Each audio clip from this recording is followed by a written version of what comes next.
Hi everyone, my name is Marlene Elizabeth. I'm the creator of Money Wings, a 6-month private one-on-one coaching program where I teach creative entrepreneurial women how to believe, grow, and prosper one brave feather at a time without looking for wealth in all the wrong places. So I'm very excited. I've put together this mini interview series where you'll get to hear from a variety of very talented and gifted women just like you who are going to share a 20-minute conversation with me around their money story. And so today I'm very, very excited to welcome Brenda Gleason. Brenda is a certified health coach, and she is the owner and founder of Be Fit, Live Well. So welcome, Brenda. Hello, Marlene. Thank you for having me. Very excited to be here. Wonderful. I'm so excited to chat with you this morning.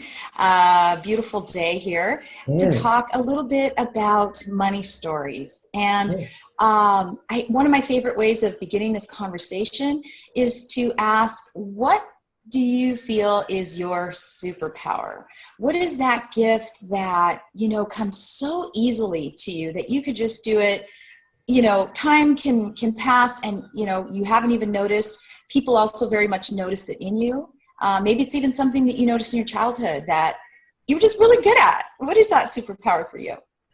Well, I spend a lot of time doing this, and I think that is my ability to help people feel supported and encouraged. And that is not actually my passion, but it's a natural flow through of my passion, which is efficiency.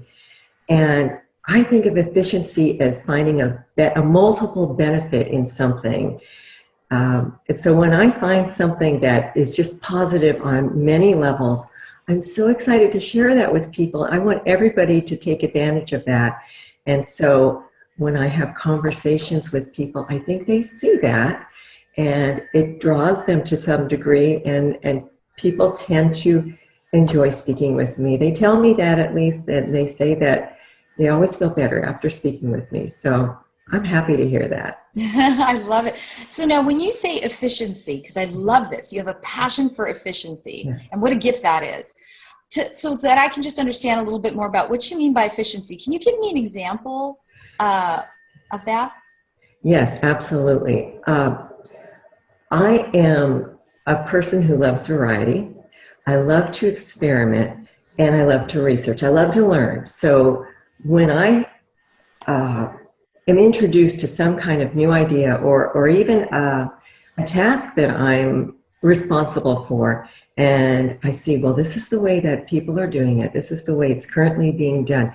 Let me think, is there a more efficient way? Is there a better way? Is there a way that can result in more positive, a positive outcome? So I experiment, I research the combination of all those, and more times than not, I come upon a way of doing something a little bit differently that's more efficient, and it just benefits everyone around. So when that happens, I just get so excited. It just totally enthuses me, and I use that in my work. I use that in my relationships. I use that in my personal habits. So that's what I see as efficiency. So to me, what I'm hearing is that you are finding maybe new ways of handling an old problem that's just persistent. And so you're able to discover a new way, and maybe even in a comprehensive way, to address the problem. And in the end, you're actually able to help someone achieve the results instead of staying stuck. Yes, absolutely. Okay, got it. Of putting it, Marlene. Thank you. Okay. And so that is fantastic. I mean, so if you want results, find Brenda, because that's kind of what I hear. Yes. Wonderful. Yes. And that's a wonderful way. No wonder people feel supported and encouraged, because the only way that we can build our confidence is when we succeed. And so if we stay stuck too long in something, we start to give up. We start to find self-doubt, and even it can seep into a little bit our self-worth, and maybe replaying old beliefs that we say, oh, see, I knew you couldn't do it, kind of thing. So results, positive results, outcomes are so important. So wow, what a superpower you have. That's fantastic. So then, Brenda, when it comes to this gift, what would you say limits you from reaching its full potential? Well, I would say it's such a simple thing.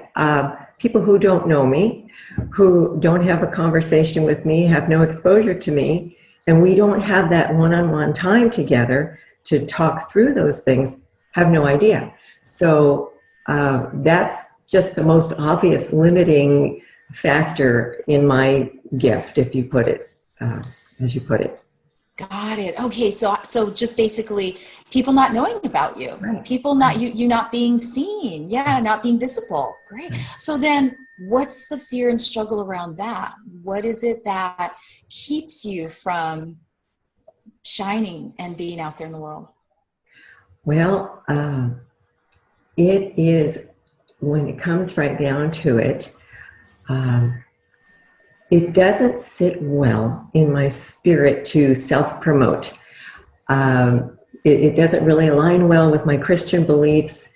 Almost the opposite is what I have learned to do, is to be more quiet and humble. And I think there's a place for that as well. But just that simple connection of being available and drawing people to yourself requires your presence, requires you to get out there and show yourself. And that could, you could think of that as marketing, promotion, and it's just something I'm not so comfortable with. And I've been learning from you and lots of other very wise women that that's something I need to really work on, be intentional about, and just put myself out there and not be fearful about it, and accept the discomfort that comes along with that. Yes. You know, you bring up one of my favorite topics that I love speaking about, especially when it comes to faith-based women and groups of people that I speak to. You know, I come from that, that perspective in life. I'm a huge believer. And so I find that is a common issue of very talented women finding themselves stuck in that place, and including myself, right? Where that whole understanding of humility, and how does that all play into me self-promoting myself out there? Yeah. And before I say more about that, though, I want to back up to one more thing you also mentioned, is that how you see yourself as a quiet spirit in this world, right? And marketing, the perception is it's loud and out there and kind of sometimes annoying, and you run away from a person sometimes who's that way. And so one of the things that I think that you're very much onto is how important it is as a entrepreneur to stay aligned with your way of marketing. That when you're trying to take on marketing practices that work great for someone else who may be a wild extrovert, right? And those are amazing, amazing leaders in the world. However, how does that work for someone who's maybe a bit more of could be a quiet extrovert, or maybe more of an introvert, right? There's both. And so what works better in that way, and there's real value to the quiet spirits in this world. It reminds me kind of like the ocean. The ocean, right? When you go scuba, or when you go snorkeling, right? Your ears are under the water and it's so quiet, but there's so much going on in that ocean, so much richness to be explored and discovered, right? So how does that come to the surface when it comes to marketing? And when I think about humility, say more about that for me, please, about how you struggle in that area. Well, I think that once I am connecting with someone, that is very appropriate and helpful, because people would, in general, prefer to be listened to and heard rather than the other way around. They don't want someone talking all about themselves necessarily. And so I try to take that more back seat and listening part of the relationship. So that is very much part of my nature. and I'm happy with that. I believe God made me that way, and being humble comes a little easier for me. But on the other hand, I know that God has given me many gifts that are expected to be used, and those are things that do need to be brought out in the open. And that's